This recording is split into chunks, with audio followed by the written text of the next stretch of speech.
I'm proud to say I went out. I already got my voting done.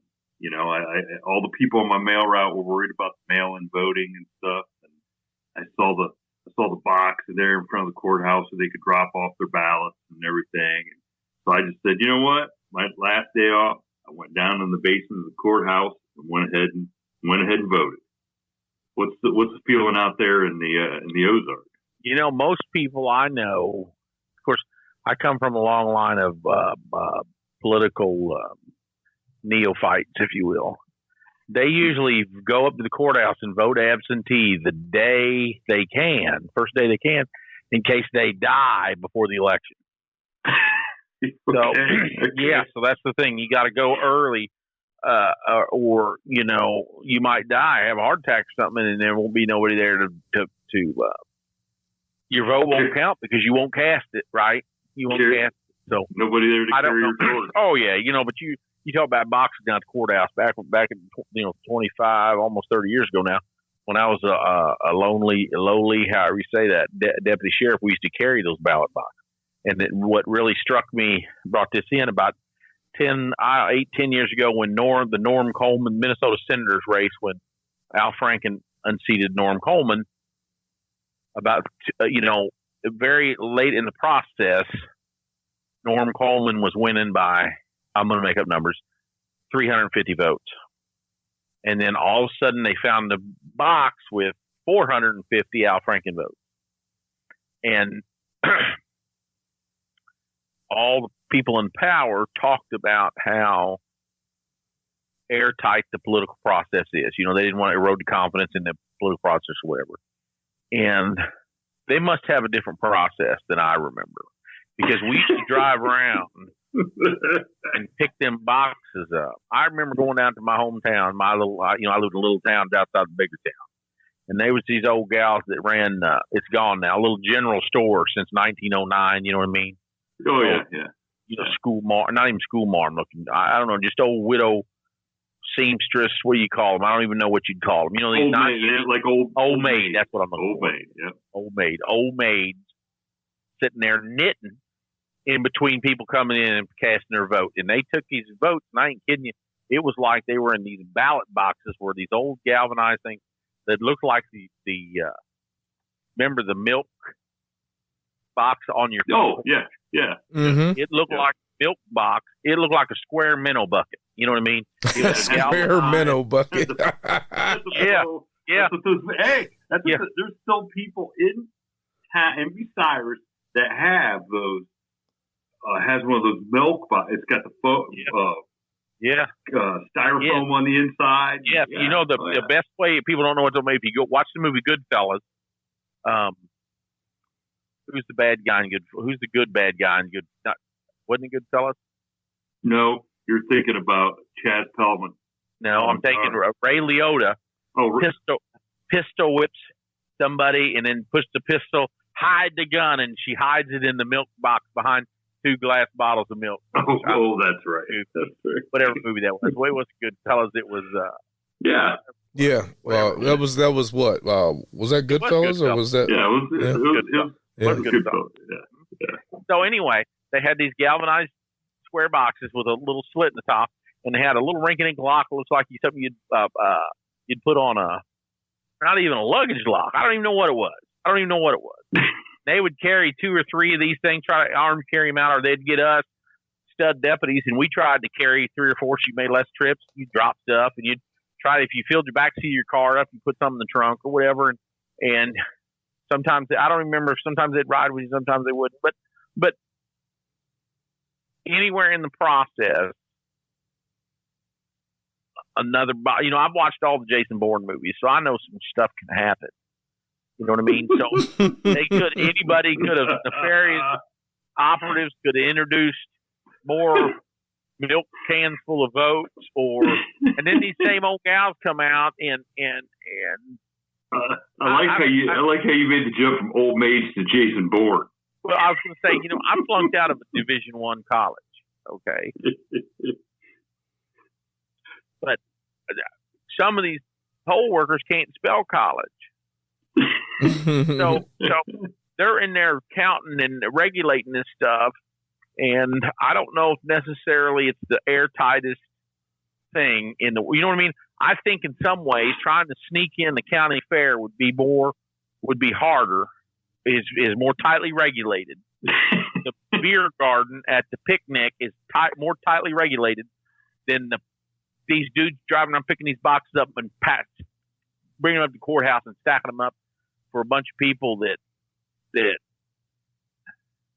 should not be in charge of collecting. Well, I don't know.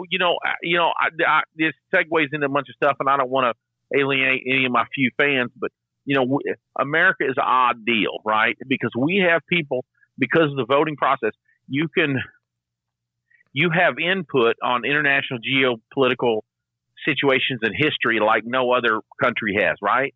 Right. Yeah. And you don't even have to be, and half people can't even bounce a checkbook in this country. Amen. Or now we got these kids that can't. Well, us three, and some of the older listeners used to have to at least memorize your phone number. Remember that? Yes. Yeah. And these kids don't even have to memorize their phone number, yet they know how the world works. Or they can't read a map, not fold and read it. Maybe because they don't have to waste that space in their brain memorizing the phone number, they can know a little bit more about what's going on all over the world. They don't. You know they don't. I don't know. Hey, I was trying to help the youth out a little bit, give them the benefit of the doubt. I was at a deal. I went to a farm estate sale today. So, I was I was certainly brushed by all manner of worldly individual at a farm sale, full half normal. I don't want to say normal, half Christian and half Mennonites, and until you pull up and almost hit a buggy with 5 Mennonites getting out to go outbid you on something, you haven't really been around. You know what I mean? And and there was hats and flags at every event I go to. Now I won't say what party the person's at or whatever.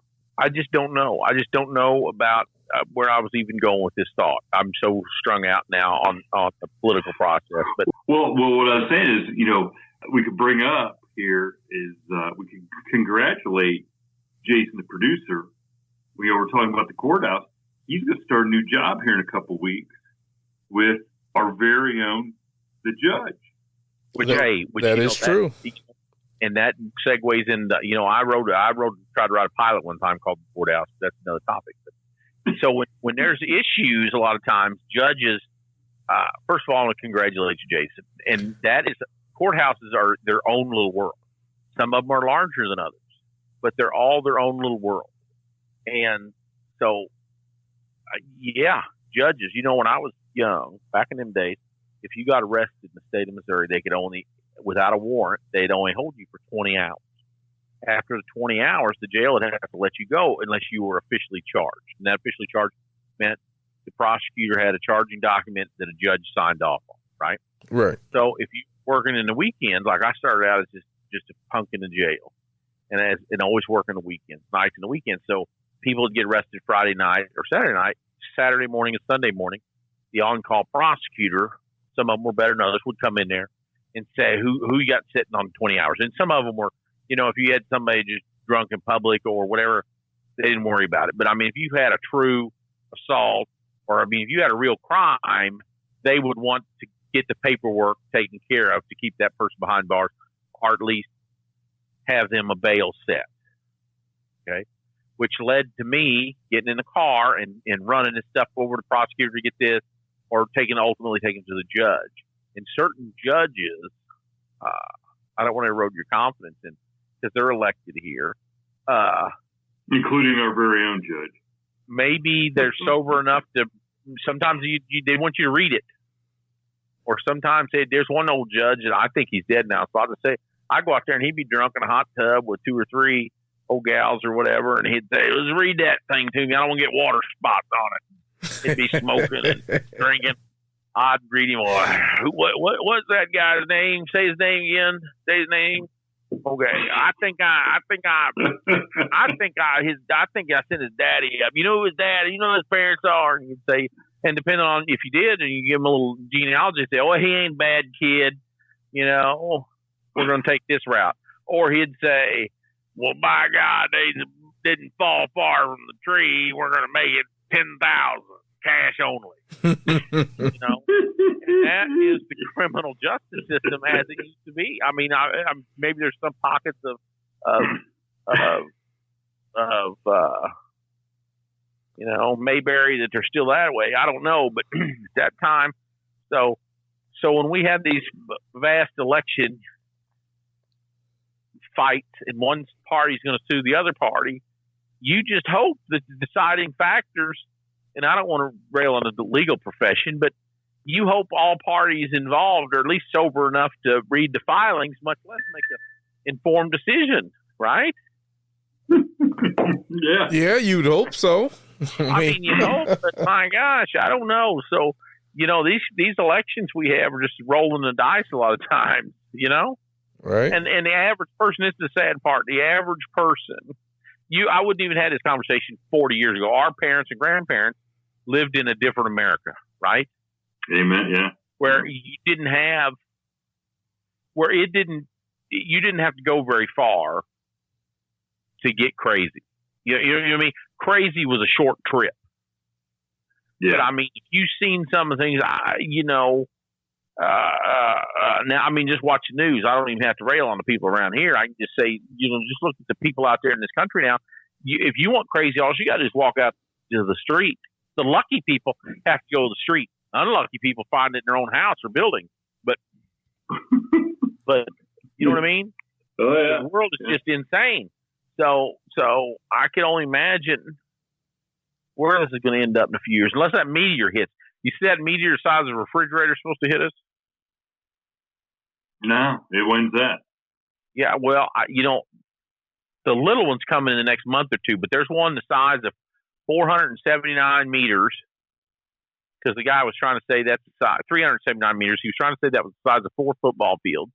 He obviously didn't know there was a difference between a yard and a meter, but I'll forgive him. It's supposed to hit 2029, and they're trying to decide if it's going to hit us and cause a life-altering event, or if it's just going to go past and we can look out and see it. But apparently they can track it. I was just trying to figure out how they can see something 9 years before it gets here. Now that's a heck of an extrapolation right there. Well, I'm sure it's all mathematics. That's how they can. But could you imagine something that big hitting?